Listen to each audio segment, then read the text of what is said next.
So very good morning to you all, and today we will study chemistry subject, and in which we will start the chapter acids, bases and salts. So as an introduction for acid, today I will start here, okay? And as I am remembering that before summer vacation, some topic we have discussed on acid, but for your revision, I am again starting acids and introduction. Okay? तो मैं आपको ये बता देना चाहता हूँ, पहले मैं आपको टॉपिक लिख देता हूँ, एसिड एंड इंट्रोडक्शन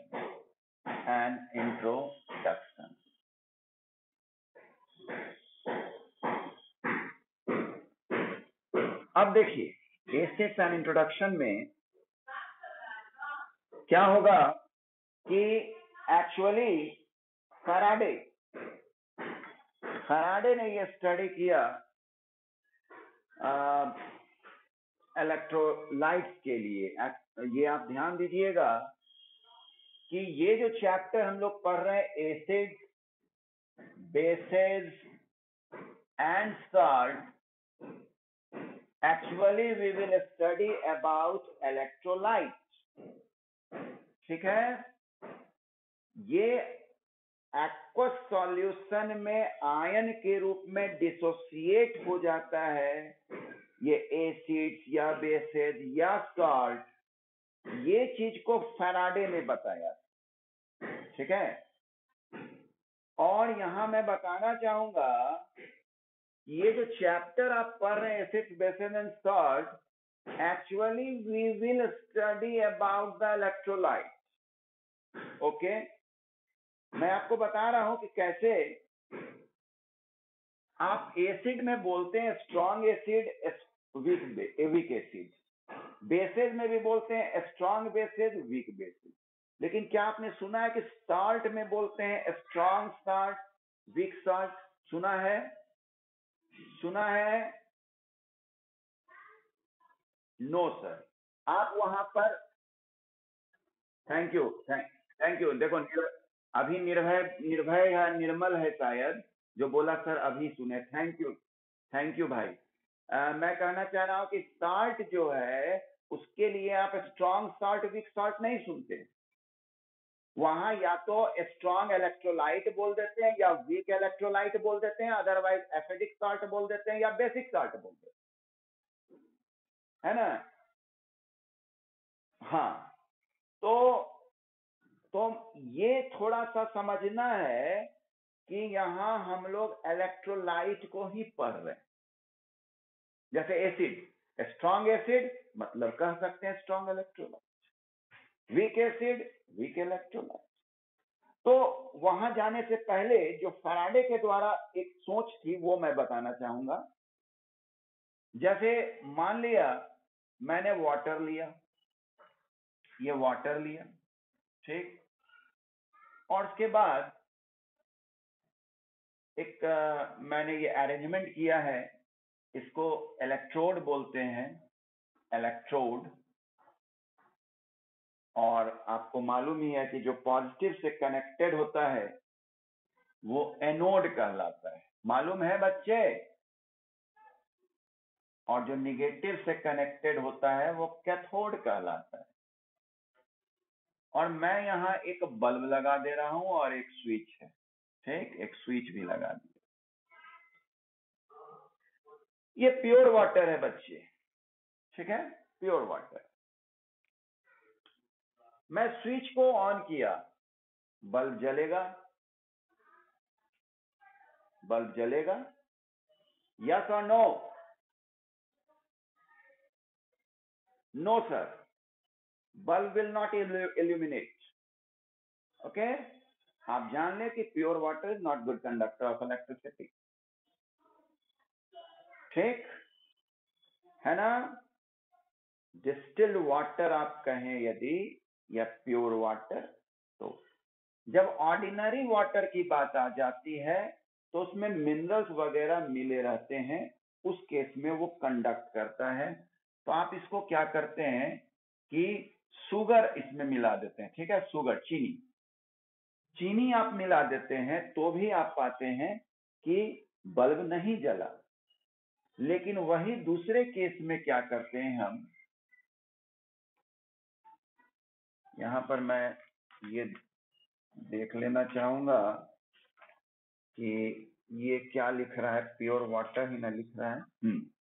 और मैं यहाँ पर क्या कर रहा हूँ, फिर बल्ब लिया और ये बैटरी लगाया, और इस बार मैंने इस प्योर वाटर में क्या किया है, एसिड डाल दिया, ठीक है, एसिड डाल दिया, एसिड जो भी HCl डाल दिया। ऐसे वाटर को हम लोग बोलते हैं एसिड्यूलेटेड वाटर। ये लगता है मैंने चर्चा किया है फर्स्ट चैप्टर में, एसिड्यूलेटेड वाटर। अब मैं स्विच जब ऑन करता हूं तो देखता हूं बल्ब लाइट कर गया। क्यों भाई, अब क्यों लाइट किया, कोई बता सकता है?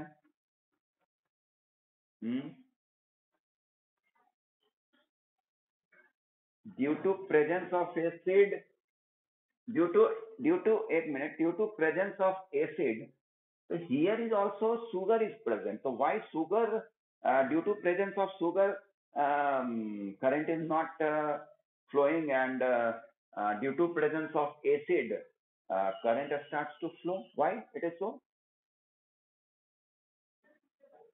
बोलिए। अगर आप बोल रहे हैं कि यहाँ एसिड दिए हैं इसीलिए सर ऐसा हो रहा है, तो मैंने यहाँ चीनी भी तो डाला भाई, तो चीनी में ऐसा क्यों नहीं हुआ और एसिड में क्या बात हो गया, बोलिए जल्दी। मैं बता चुका हूँ समर वेकेशन के दिन।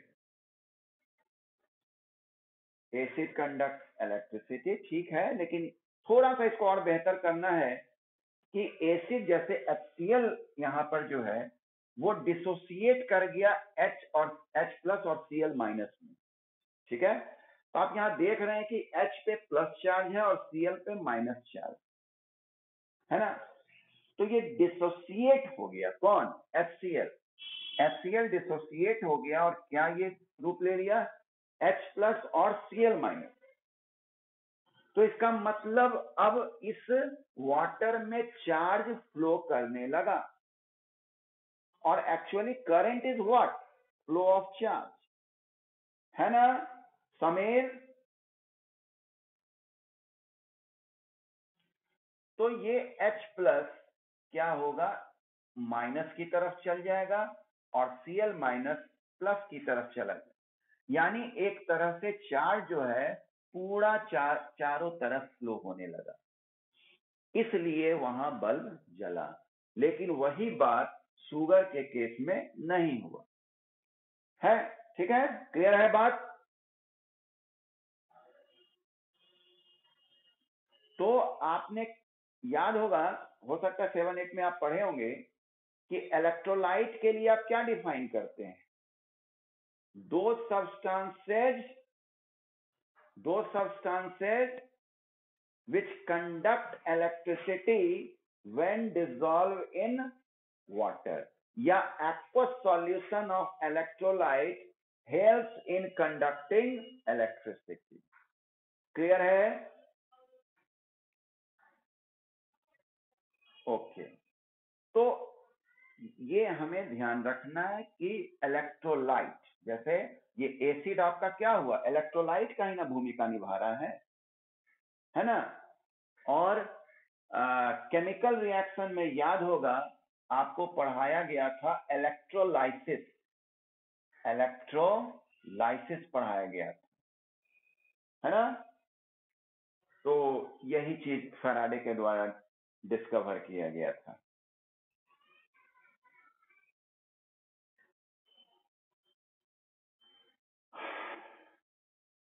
ये स्ट्रॉन्ग इलेक्ट्रोलाइट,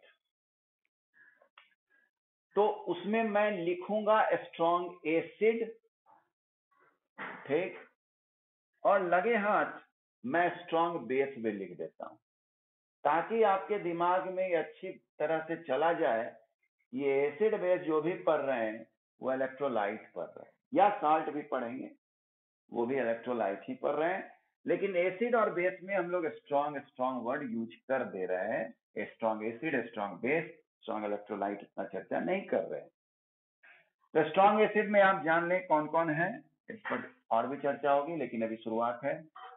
हाइड्रोक्लोरिक एसिड, बोलो कुछ, सल्फ्रिक एसिड और नाइट्रिक एसिड। एक और कोई बच्ची बोल रही थी कोई नाम,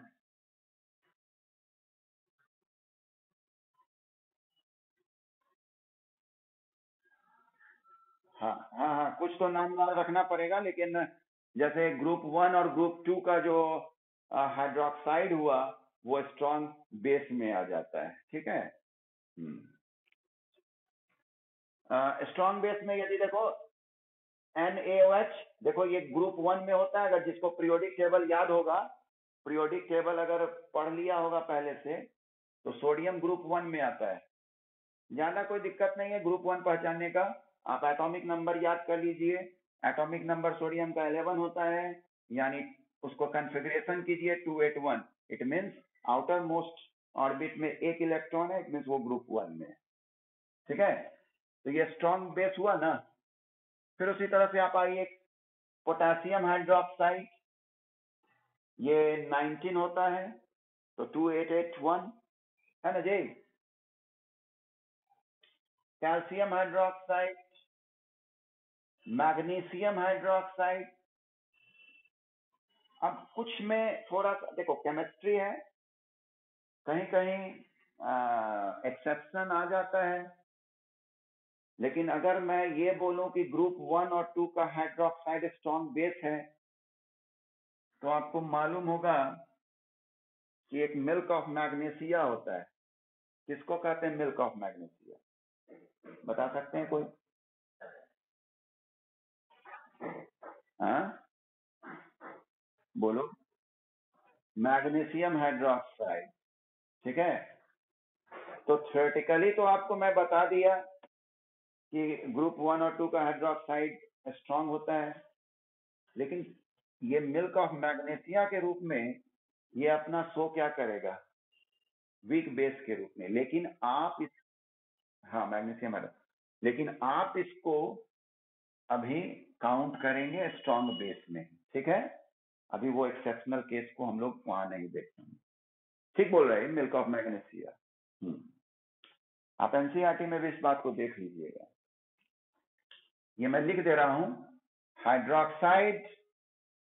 hydroxide of group 1 and group 2, जैसे मैग्नीशियम ग्रुप 2 में आ गया, आया ना, क्योंकि तो मैग्नीशियम का एटॉमिक नंबर कितना होता है, बोलो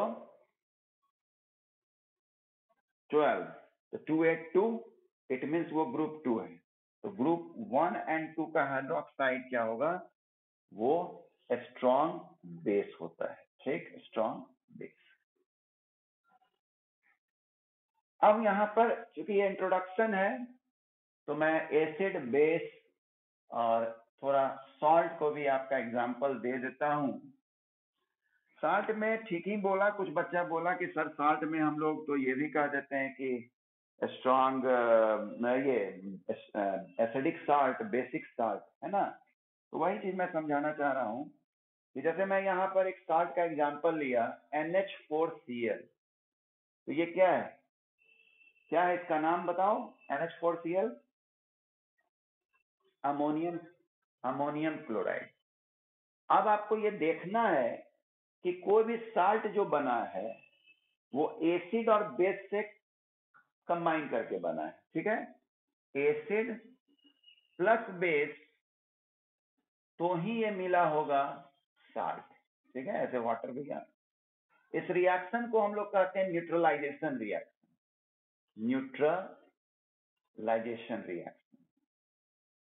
ठीक है, न्यूट्रलाइजेशन रिएक्शन, ये न्यूट्रल हो गया, ठीक। तो ये जो सॉल्ट होगा, इसका कोई एक कंपोनेंट क्या होगा, वो बेस का होगा, और दूसरा कोई कंपोनेंट जो होगा वो एसिड का होगा। जैसे ये NH4Cl, तो ये NH4 नहीं, बेस है ये, अमोनियम हाइड्रोक्साइड यानी बेस, ये बेस हुआ, ठीक। और ये Cl कहां से आया, ये HCl, हाइड्रोजन, हाइड्रोजन क्लोराइड, ये एसिड है। अब यहां पर देखना है कौन स्ट्रांग है कौन वीक है। आप देखे होंगे कि जो मैंने स्ट्रांग बेसिस लिखा उसमें मैंने अमोनियम हाइड्रोक्साइड का चर्चा नहीं किया, इसका मतलब ये वीक बेस है। और स्ट्रांग एसिड का जब मैंने चर्चा किया तो उसमें हाइड्रोजन क्लोराइड था, स्ट्रांग एसिड।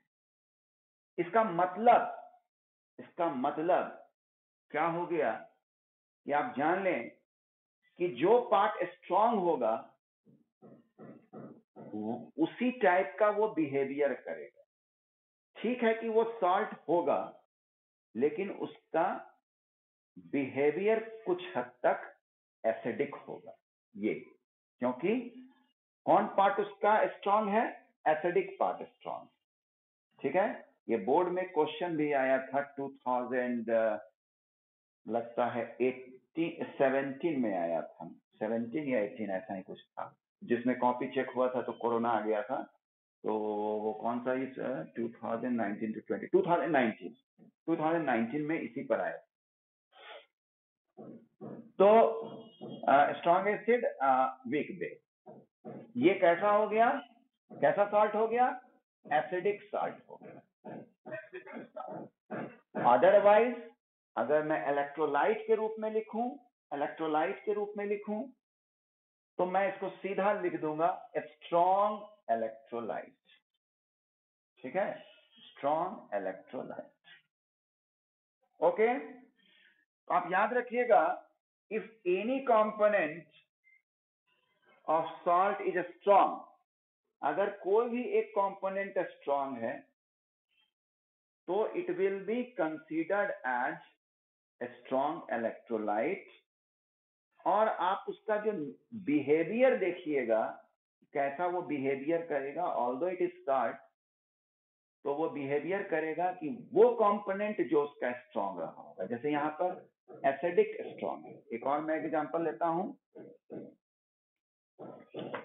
जैसे मैंने लिया यहाँ, सबको समझ आ रहा है ना, हेलो हेलो, ये तो मैंने आपको बताया ना कि ग्रुप 1 और 2 स्ट्रॉन्ग बेसिस, और वहां अभी मैंने जो एक एग्जांपल दिया उसमें तो नहीं था नेम।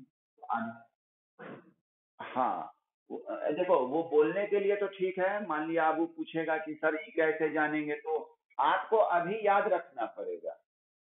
वो ठीक है कि स्ट्रॉन्ग एसिड के लिए जो कंप्लीटली डिसोसिएट हो जाए वो स्ट्रॉन्ग है, जो पार्शियली डिसोसिएट हो जाए, अभी आप कुछ हद तक याद रखें, ठीक है। हाँ, क्योंकि आप अभी तो प्रैक्टिकल करने नहीं जा रहे हैं, डेफिनेशन के लिए तो मैं लिखा ही दूंगा, लेकिन अभी मैंने बोला ना कि अमोनियम हाइड्रोक्साइड जो मैंने लिखा वो उस चार्ट में नहीं था जहां मैंने स्ट्रॉन्ग बेस लिखा था। तो मैं जो भी एग्जांपल दे रहा हूँ इस बात को ध्यान में रखते हुए दे रहा हूँ। आप 10th में आपके लिए मैंने जो प्रिपेयर किया है एग्जाम्पल वगैरह, वो आपको कंफ्यूज नहीं करेगा, ठीक।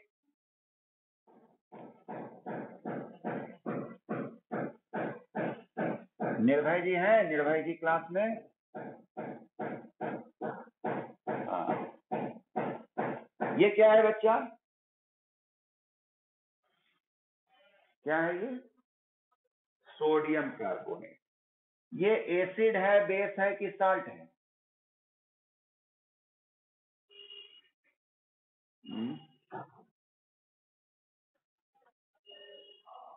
देखो फिलहाल आप ये मान लें कि ये बोलता हूं, बच्चे मेरे बहुत अच्छे हैं। तो Na2CO3, firstly write it that it is salt, okay,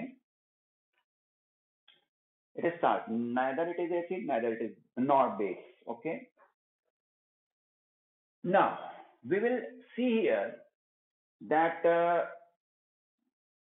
sodium came from where base or acid and carbonate base. तो आप ये पढ़ते पढ़ते थोड़ा अंदाज भी हो जाता है, पढ़ते पढ़ते अंदाज भी हो जाता है कि अच्छा ये बेस से आया है, ये एसिड से आया है, क्योंकि आपके पास जब ढेर सारा एग्जाम्पल हो जाएगा तब ना वो माइंड उसको एनालिसिस करेगा, है ना। जैसे आज इंग्लिश वगैरह भी आप जो बोलते हैं तो क्या हुआ, बहुत सारे वर्ड्स आपके ब्रेन में आ चुके हैं और उसी को आप इधर उधर करते हैं। वही बात होता है, केमिस्ट्री का भी आप अपना एक धीरे धीरे जमा हो जाएगा और एक दूसरे से वो क्या छुपा, एक्सरसाइज कीजिए ब्रेन का, ठीक है, यही एक्सरसाइज, ज्यादा से ज्यादा पढ़ो, ज्यादा से ज्यादा पढ़ो। तो ये आया NaOH, सोडियम हाइड्रोक्साइड, ठीक। ये बेस है कि एसिड? बेस है। और मैंने जो आपको एग्जांपल लिखा है उसमें आप देखिए कि ये स्ट्रॉन्ग बेस में है ना, ये स्ट्रॉन्ग बेस में है ना बच्चा। और ये CO3 किससे आया?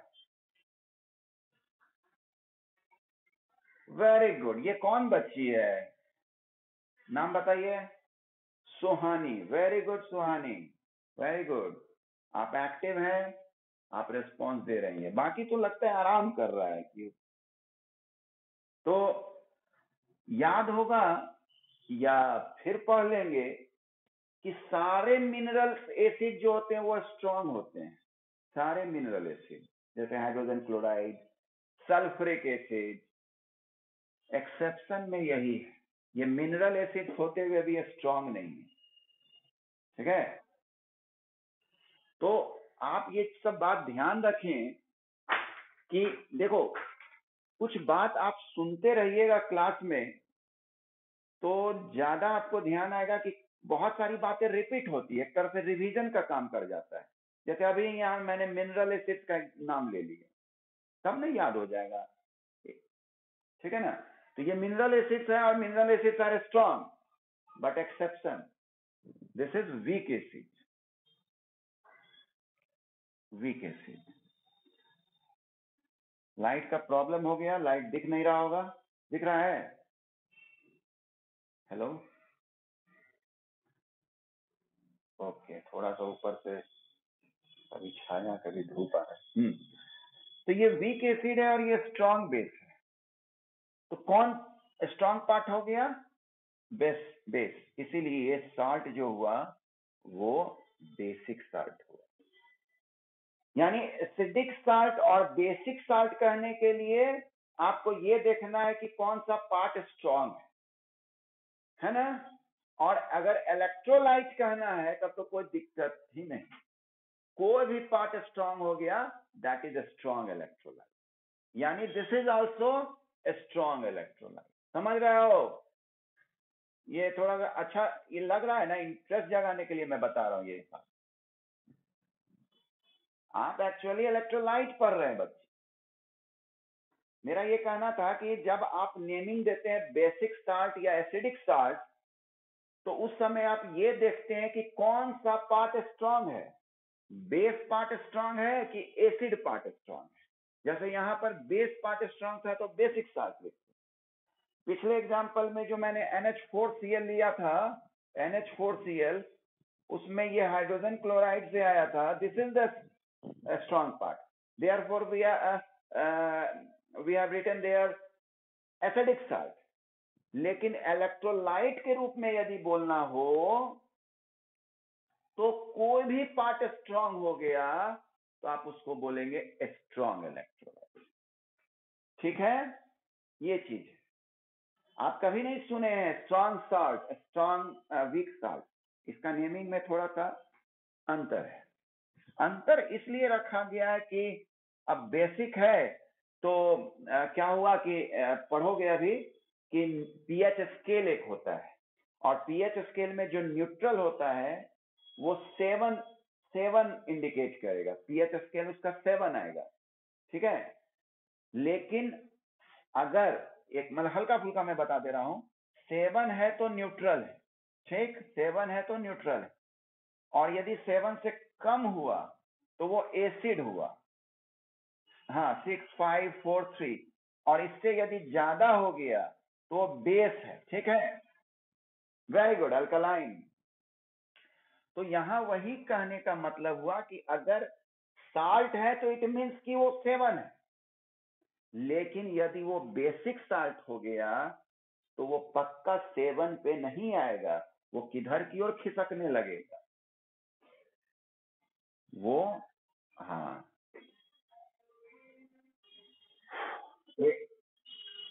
हाँ, हाँ, हाँ, अरे जो चैप्टर पढ़ रहे हो भाई सब 11th में पूरा ब्रॉड, 11 12th में ही तो पता चलेगा कि पढ़ाई क्या है।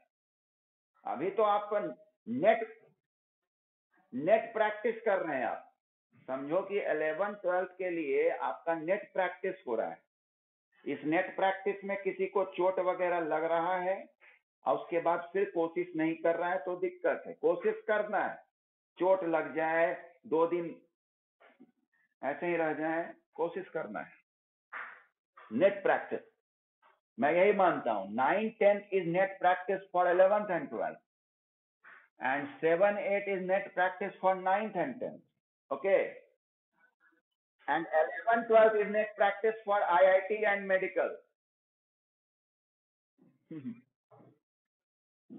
हाँ, हाँ, अरे तब तो बहुत अच्छी बात है, रिसर्च करो तब तो देश के लिए भला होगा भाई, है ना। इंजीनियर बन जाओगे तो कुछ डिस्कवरी या इन्वेंशन करोगे तब सोसाइटी को तो लाभ होगा, और नहीं तो सिर्फ अर्न करने के लिए इंजीनियर बनोगे तो सोसाइटी को तो लाभ नहीं होगा, आपको अपना लाभ होगा, है ना, आपको अपना लाभ होगा। तो सबके लिए लाभ सोचना है, पढ़ाई कीजिए, कुछ बनिए, तो for your welfare and for society welfare, not only for your welfare. Okay,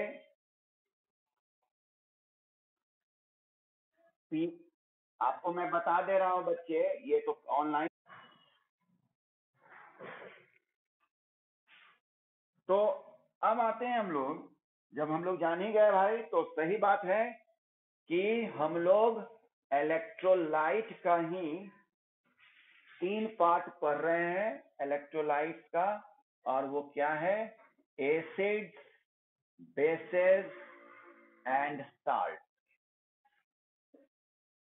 हमारे बुक में यानी क्लास 10th के बुक में जो लिखा हुआ है एसिड का डेफिनेशन, वो आप जान लें कि वो आर्हेनियस कॉन्सेप्ट। मैं आपको बता दूं कि कभी स्कूल में एग्जाम वगैरह होगा तो हो सकता है कि आपसे पूछ दिया जाए कि what was Arrhenius acid theory या आर्हेनियस कॉन्सेप्ट। तो आप समझ लें कि उसको कठिन नहीं समझ लीजिएगा, आप जो पढ़ रहे हैं वो आर्हेनियस एसिड बेस कॉन्सेप्ट पर। ठीक, आर्हेनियस साइंटिस्ट का नाम हुआ। ठीक है, कुछ बच्चे कंफ्यूज हो रहे होंगे, हमारे निर्भय जी थोड़ा ज्यादा कंफ्यूज हो जाते हैं, पीएम को याद कर लेते हैं बीच बीच में। आर्हेनियस,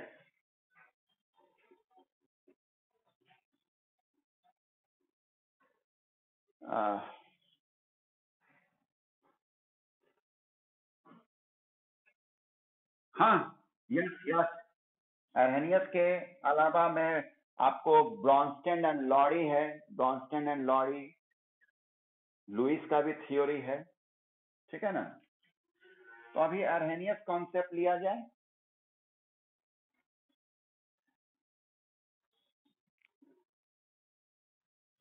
तो आर्हेनियस कॉन्सेप्ट में क्या होगा, इसमें थोड़ा सा लिमिटेशन बहुत ज्यादा है कि उनके हिसाब से बोला गया था कि एसिड अपना बिहेवियर एक्वस सॉल्यूशन में ही शो करेगा।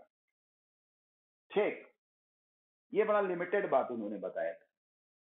जैसे वाटर में हम अगर डिजोल्व किए एसिड को तभी वो अपना एसिडिक बिहेवियर शो करेगा। ये बाद में लगेगा कि अरे तो बड़ा लिमिटेड बात हो गया।